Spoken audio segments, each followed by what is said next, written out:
Welcome back, everybody. We're very glad and excited to have you with us once again.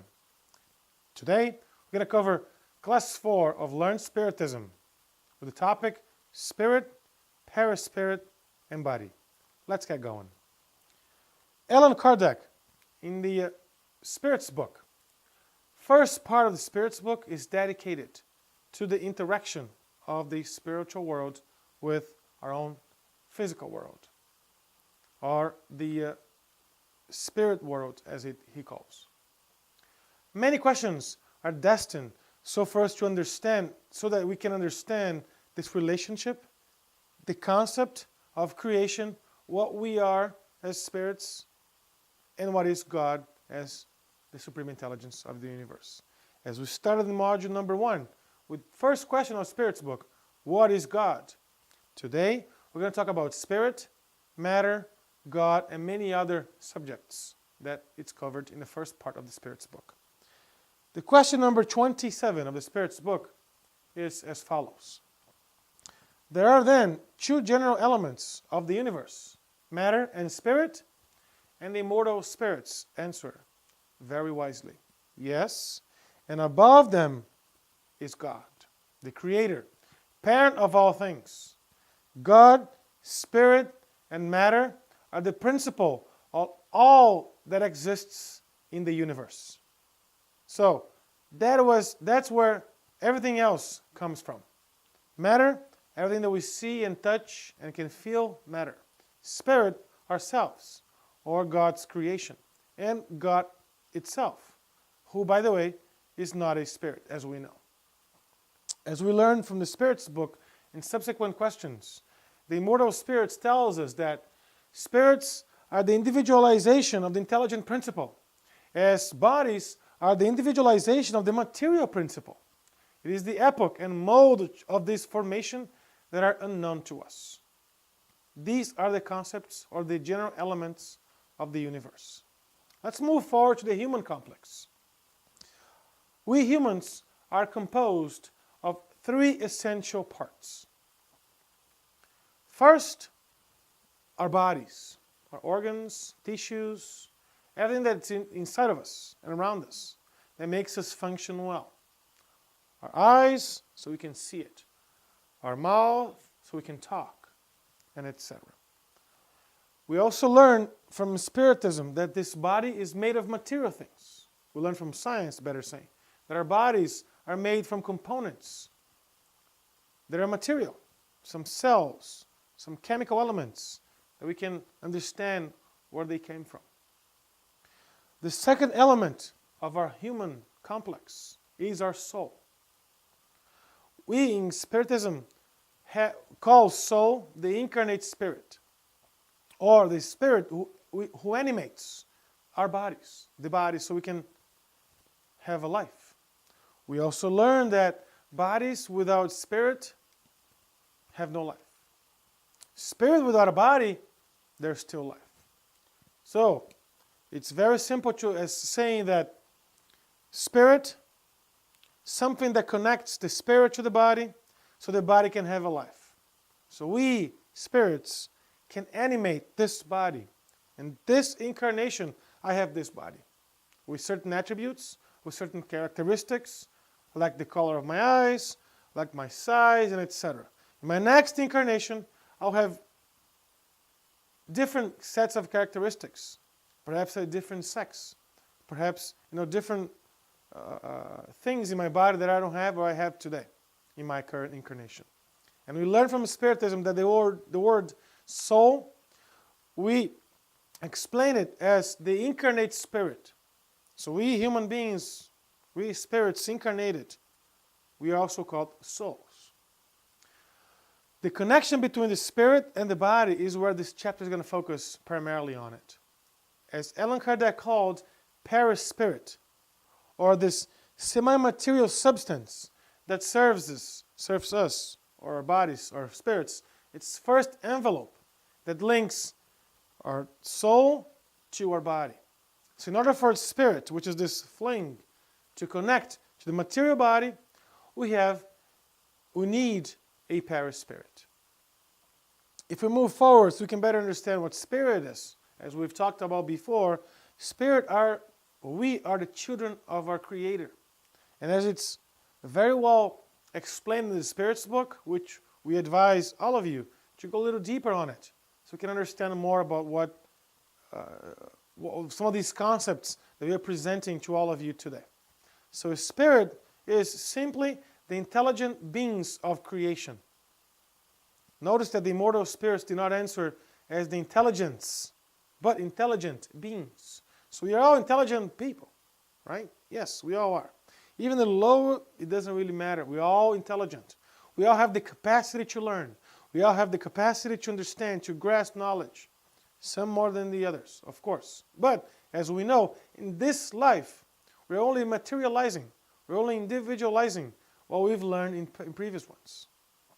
Because as we inhabit the universe, we live not only in this material body, this envelope that really goes over, wraps up our spirits. We live in the universal world, right? A spiritual world.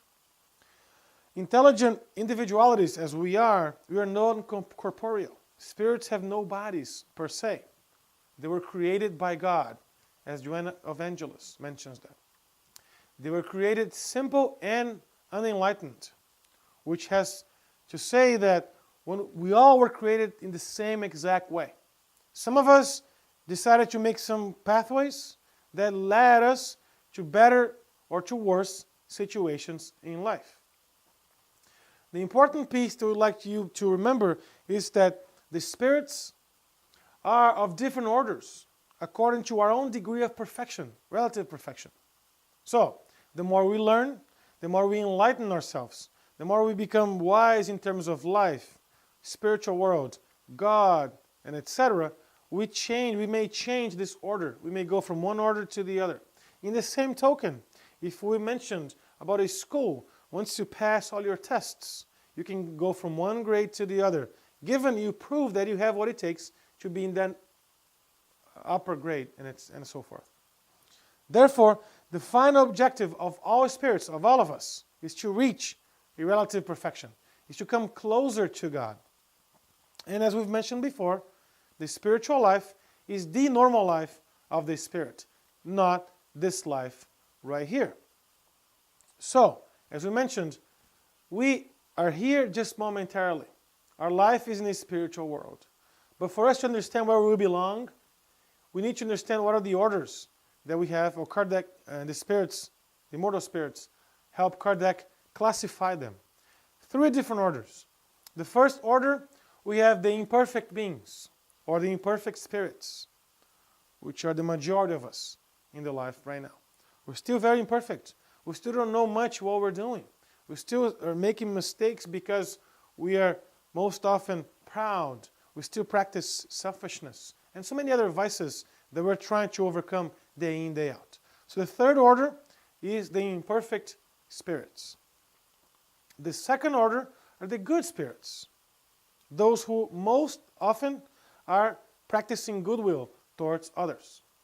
And the first order are the pure spirits, those who have already reached the relative perfection and have already come closer to God.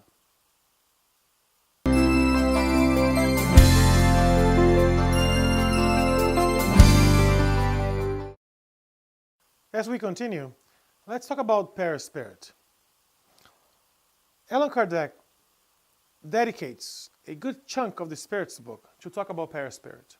As we know, if you look at this image right here, Perispirit is the spiritual body that's connected molecule by molecule with our physical body. So, as we understand, it's this inventory of the spirit. It's energy, it's fluidic, it's semi-material. It's the vehicle by which the spirit, or we in spirit, communicate with our own physical bodies. It's that link between body and soul. It does not die with the age, as we know. It does not die with our bodies. Once we discarnate, once we go back to the spirit world, we maintain our last incarnation perispirit, or the perispirit from our previous incarnation. Also, it's the location of all of our memories. All of our mental progress is guaranteed to the renovation of the perispirit. It intermediates all the sensations that our soul receives, that our spirit receives.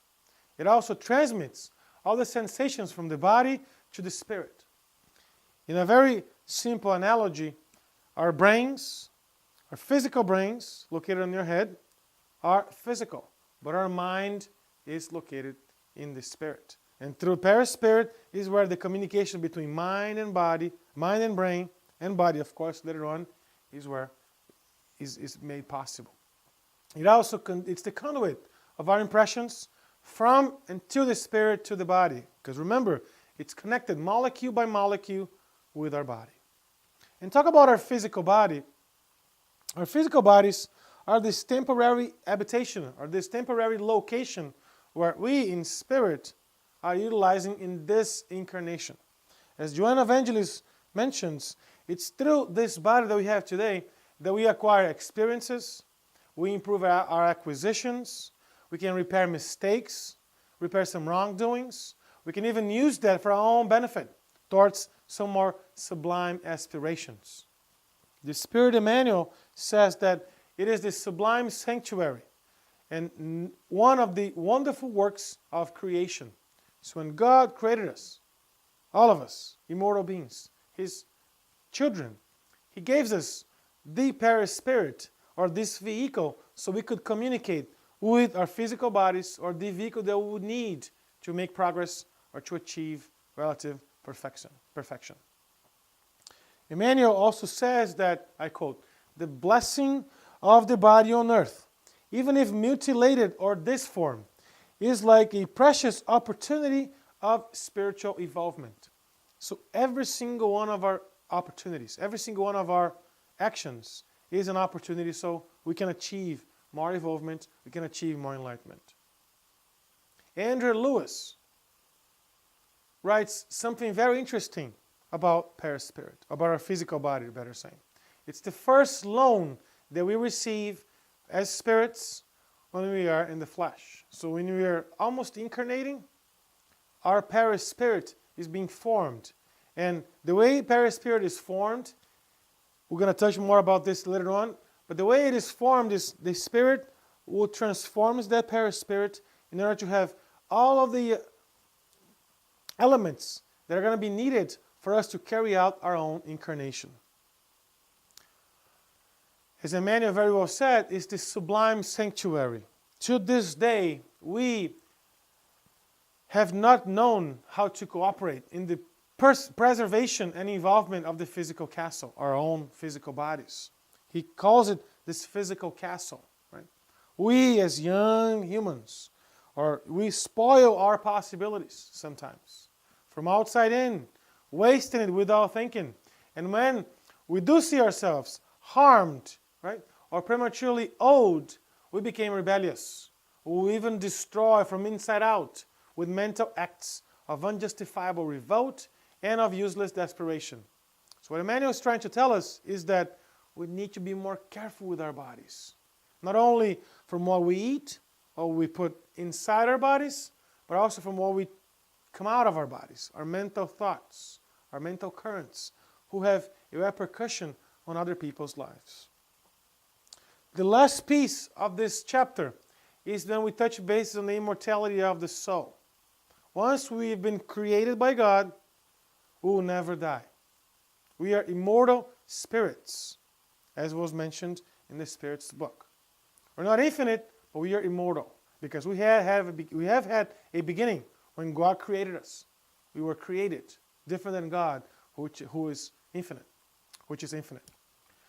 With Spiritism, what was a question of faith became a proven fact.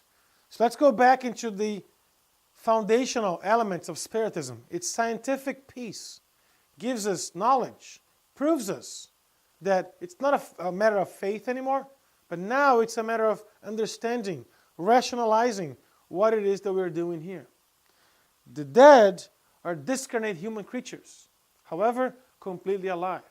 When our loved one goes back to the spirit world, we will still have an opportunity to go back and live and communicate with that person, if that is our mission, if that is our plan for the future. We as elementary principles of all the spiritualistic ideas, Spiritism proves rationally, with this whole scientifically basis behind the survival of the spirit, who will never die, without dogma, without mysteries. With that, folks, we conclude our 4th class around Spiritism. We invite you all to go a little deeper on that knowledge. Our time is very limited. But with more dedication, with more interest on learning more about Spiritism, we all can benefit from the knowledge, from the help and assistance that it gives us so we can better carry out our own lives. With that, I would like to thank you all for listening and watching, and have a great day.